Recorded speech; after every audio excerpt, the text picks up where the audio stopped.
10 tao ang namatay sa Kiev, Ukraine matapos magpaulan ng bomba. Ang Russia sa Ukraine. Ang pag-atake ng Russia ay ganti nila sa Ukraine.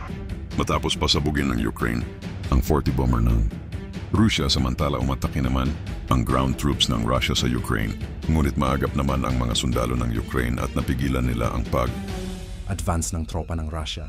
Samantala sinabi ni Putin na patuloy ang kanilang pag-develop ng unmanned aerial capabilities.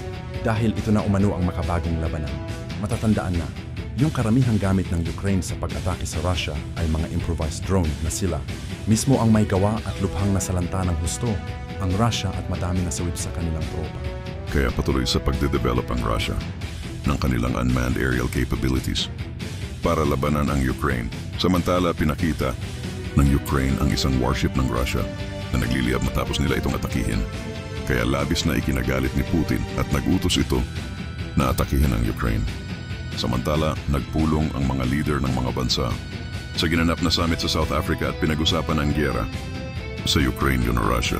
Binanggit ng mga leader na hindi lang ayaw makipag-usap ni Putin kay Trump upang pag-usapan ang kapayapaan sa rehiyon, ay agresibo pa itong atakihin ang Ukraine.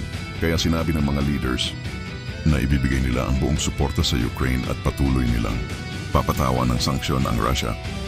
Hanggang dito na lang muna. Mag-subscribe para lagi kang una sa balita.